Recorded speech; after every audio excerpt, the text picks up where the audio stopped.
the AAA exam. And I've carefully selected these as top 10, which to me is the most important reasons why students fail in the AAA paper.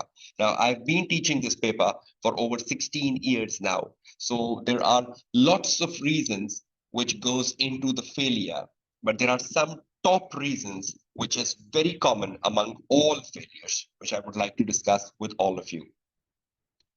Now, first of all, the very first reason why students fail in the AAA paper is the lack of accounting knowledge.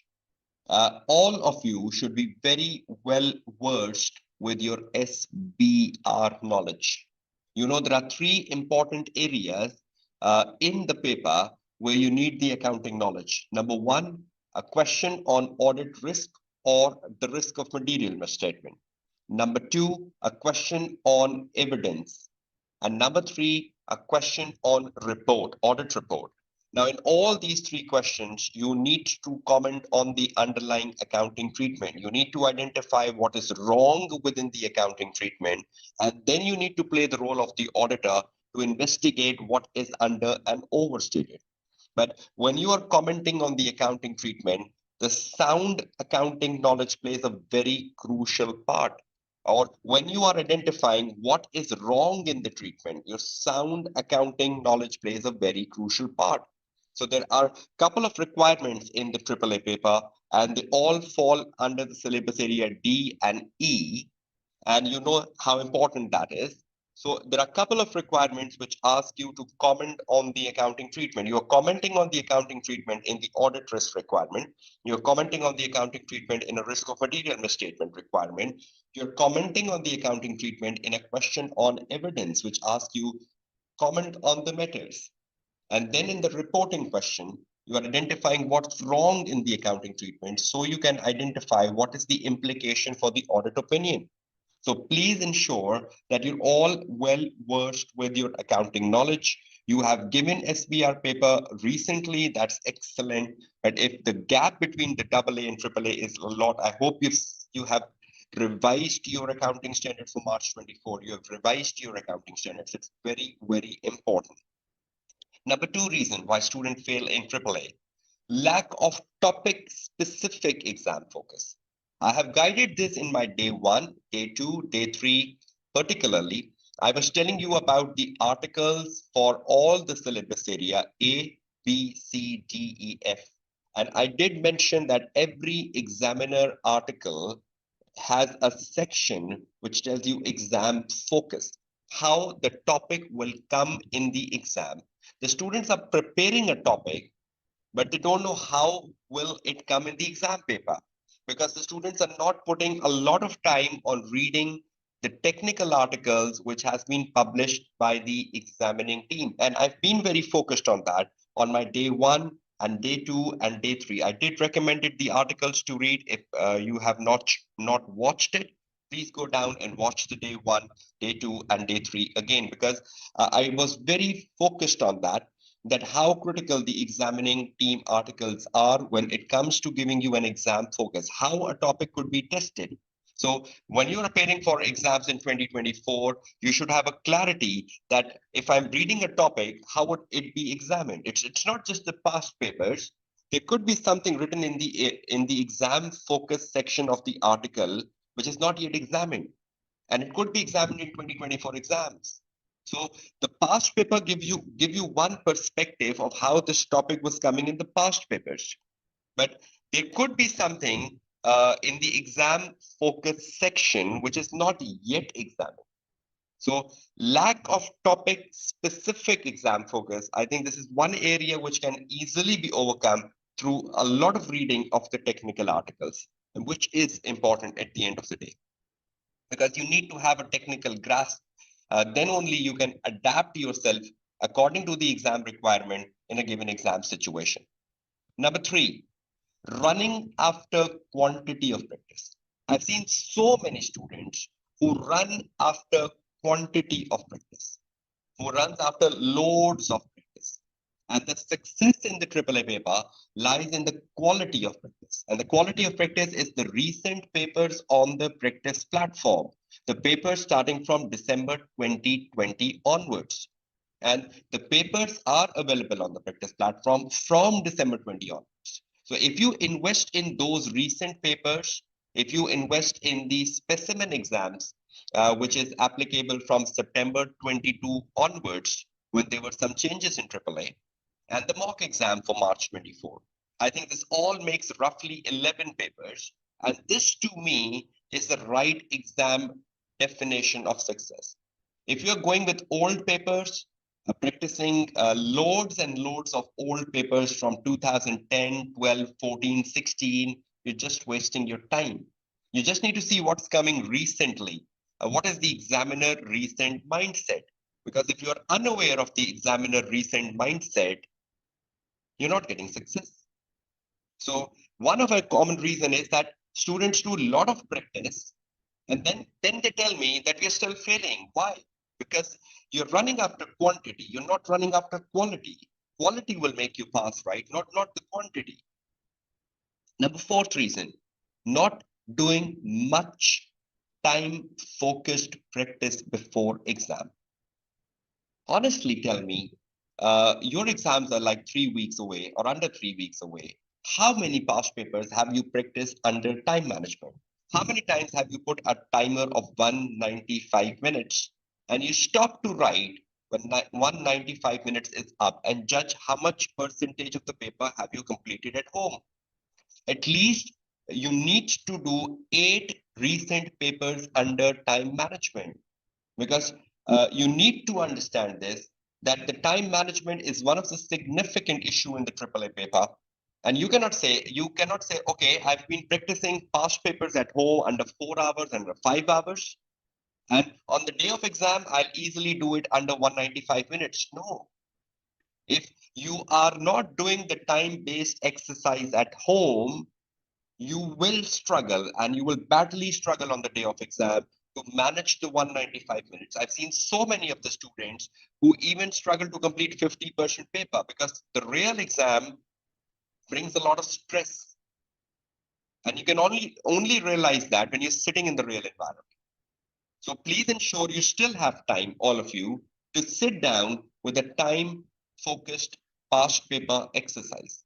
Set 195 minutes and do 8 papers under that, even the mock paper, and ensure how much you complete.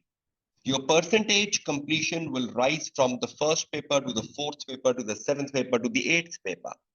So if your first paper gets like 65% complete, you might increase on that by the time you reach the eighth paper, and you will safely be doing 85 to 90% of the paper, which is fairly fine for AAA.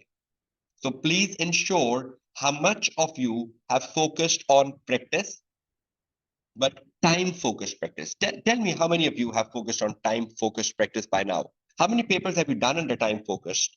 The ones who are taking this as a live session. How many of you have spent time on putting a timer, setting a timer, doing the past paper? Well, I'll be waiting for your messages, right? Number fifth reason of failure, not investing in reading and planning time. Now, I've always been very vocal on the investment you do in reading and planning. You know, there are 195 minutes, you know, there are 100 marks, you divide them. That's a simple mathematics. You know, there is 1.95 minutes per mark. So you're doing a 50 marks question, which includes professional marks. You multiply 50 marks with 1.95 minutes, you get the total time. Now, of that total time, 1/4 of that is reading and planning. And if I'm not wrong, roughly 24 minutes is the reading and planning time for question number 1. If I do that mathematics of 50 multiplied by 1.95 minutes, the total time, and then taking 1/4 of that, so roughly it's like 24 minutes you get for the first question to read and plan. Now, the students don't understand the importance of reading and planning. They just want to write the answer. They just want to rush over with writing of the answer. I don't understand this psyche of the student. Never. When you read, when you plan, you know the requirements, you know what to do, you know what the examiner wants you to focus on, you know how many points to write, you have read the case study, you have found the points from the case study, you have set the launching pad within the reading and planning time. Now, within the reading and planning time, you have copy pasted things from the exhibits. If it has come down to your word processing area, and after 24 minutes are over, for example, in the first question, you're set to launch and write a good answer in the remaining 74, 75 minutes. But how many of you really invest in reading and planning time? I found very few students, even in my class, who are very focused on reading and planning, or who are very focused on putting time on reading and planning, which to me is very, very important. Number sixth reason, overrunning time on question one. You know there is a stipulated time for every question. But I don't know what happens with a student. They just overrun time on the first question. They try to excel it, they try to complete it, and they try to put extra time on the first question. It might even take you 120 minutes of the 195 minutes. At times, students put the whole 2 hours on the first question, which is way too much. I think the maximum time you have for the first question with that 1.95 minutes per mark is roughly 98 minutes. And in 98 minutes, wherever you are, you need to stop and move on. If you are not doing this practice of moving on, it will affect you badly. Because I always tell my students that where the time is up for the first question, stop and move on. If you're not having that ability to stop and move on, rather than you have an ability of excelling one question, you're failing. So please don't overrun time on one question. Try to ensure where the time ends for the first question, move on. Move on to the question two, move on to the question three, because there are so much opportunities for you awaiting in each of these questions to grab marks and to be successful. Number seventh reason, not writing a case specific answer. This is very, very important. You need to read the requirement. You need to understand what the requirement is expecting from you. What is the objective of the requirement? What is the purpose of the requirement? Then trying to connect that with the case study, trying to identify the relevant points from the case study, extracting them in your word processor, and then writing a wonderful answer. It's not alone knowledge, right? It's the adaptation of the knowledge of the topic you have according to the case circumstances. There is a case study, right? And the case study is giving you the facts. The case study is giving you the information. You need to extract that into your word processor and then ensure that you bring your knowledge about that topic and you adapt that knowledge according to the case situation and produce a wonderful answer. So if you're not writing a specific answer, if you're not writing an adaptive answer to what the examiner is asking for, rather than you're just writing a rote learned answer from the past paper on the same topic, or you're just writing the rote learned knowledge of the given topic, you're not impressing your marker at all, and you're not playing your role of a manager, and you will be hurting your professional skill marks. If you're not writing a case specific answer, I'll be coming to that. You will be hurting. You will be hurting your professional skill marks a lot. Because one of the key of grabbing most of your professional skill marks is point number 7, specific answer, specific answer. It will help you grab most of your professional skill marks. Number 8, adding answers, unnecessary information with. So just padding up the answers with unnecessary information. So you're putting just unnecessary information in your answer so that they look big. So that the marker become impressed with how lengthy answers have been written. Padding. Padding is not a good quality, right? Within the students. They're just padding the answers. They're filling the answer with illogical information, with illogical stuff, with definitions, with knowledge, just to ensure their answer looks big. What are you doing? You are a manager. You need to exercise judgments. You need to demonstrate professional skills of analysis, evaluation, skepticism. But if you're just padding up your answers with unnecessary information so that they look big, so that they look impressive, that is not success. That is not success in AAA paper. Number 9, answer lacks depth of explanation. What is the definition of a well-developed point in AAA paper? Have you ever thought about that? What is the definition of a well-developed point in the AAA paper? Depth. That varies. If I'm writing a business risk answer, my depth could be 3 to 4 sentences, where I'm explaining the issue which is giving rise to the business risk. And then I'm trying to relate that with the underlying business objectives, that how this problem or how this issue would affect the business objectives, how it will impact the business. It might be 3 or 4 sentences. If I'm writing an audit risk or a ROM answer where we have the accounting treatment, I might be taking 4 to 5 sentences for commenting on the accounting treatment, then identifying what is wrong in the accounting treatment, which is the risk, and then commenting on what is under and overstated. This might be taking me to 4 to 5 sentences for a depth of the explanation. If I'm writing an ethical issue, my ethical issues could be 2 to 3 sentences where I identify what is the ethical issue, like a threat, and then explaining in the context of the case why it is a threat, how the threat is arising. So this is a self-review threat, or this is a familiarity threat. This is hardly like half a sentence. But the remaining 2 lines or 2 sentences has to be written on why it is a threat. So the depth vary versus topics. Actions could just be 1 sentence. Procedure could just be 1 sentence long. So if you're putting an action, you're putting a procedure that could just be 1 sentence long.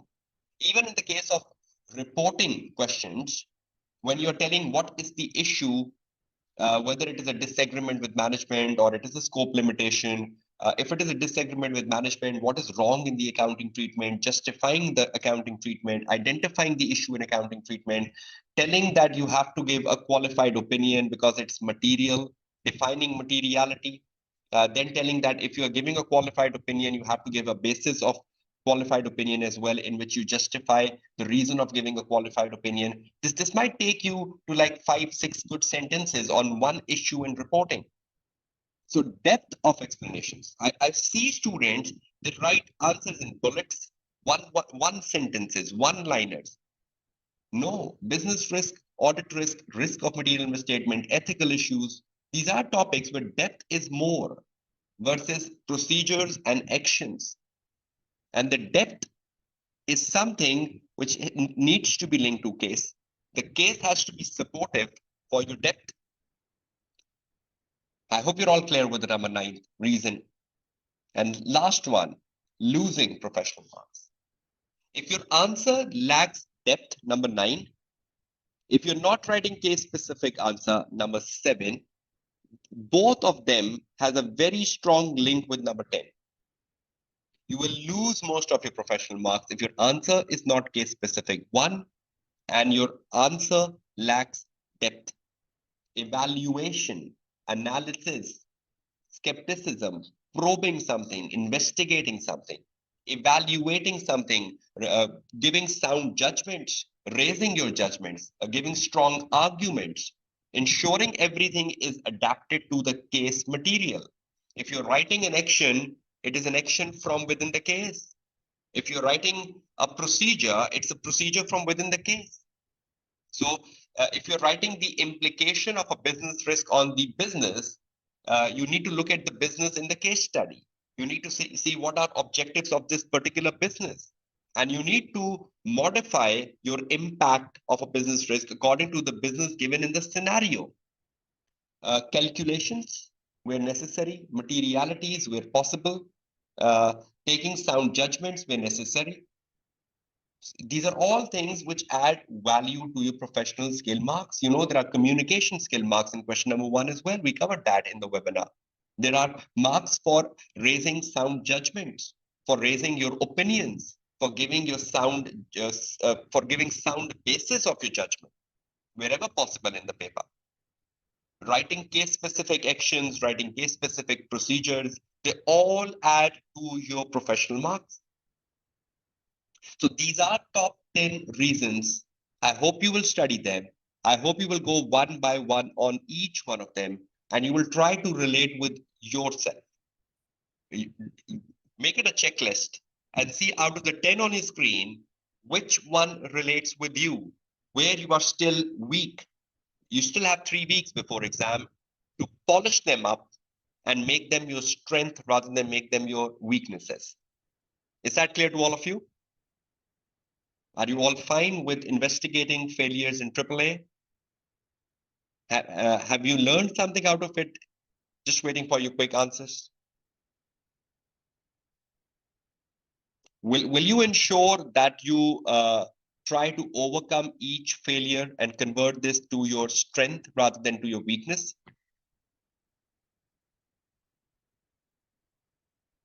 Okay, now that's one thing, right? The second thing where I want to spend my day 5 of this webinar is on the top tips.